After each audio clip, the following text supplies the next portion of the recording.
laporan MW terhadap IR dan IF gimana, Pak?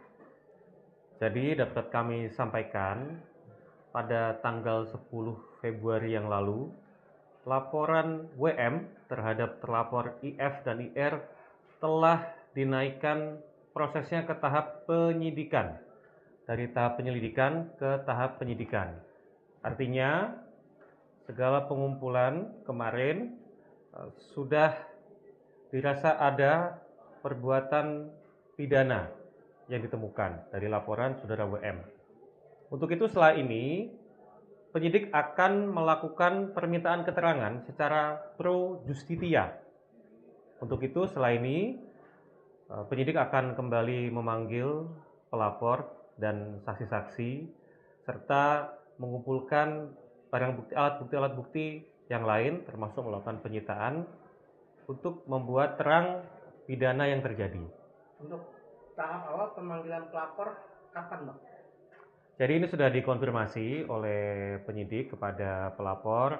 Rencananya pelapor dan saksi akan diagendakan minggu ini.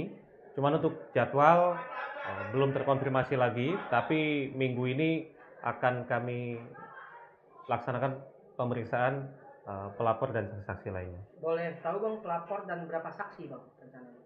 Sementara pelapor saudara WM dan satu orang saksi lainnya untuk agenda pertama itu ya, nanti akan dilihat lagi apakah perlu dilakukan pemanggilan saksi-saksi yang lain.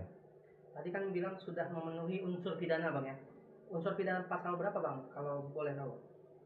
Nah, jadi dapat kami sampaikan proses dari penyelidikan ke penyidikan itu untuk menemukan ada tidaknya tindak pidana di sini.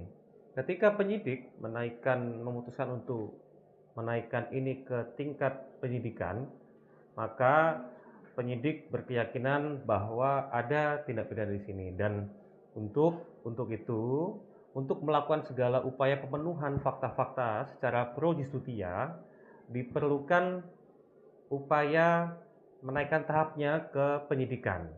Itu untuk mengambil keterangan dari para saksi secara pro justitia untuk melakukan penyitaan barang bukti sehingga nantinya akan dilakukan gelar perkara kembali bagaimana tindak lanjut dari perkara ini. Ini gitu.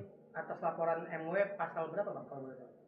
Dari WM ya, terhadap laporan yang sama terkait laporan dugaan dugaan perzinahan pada terlapor.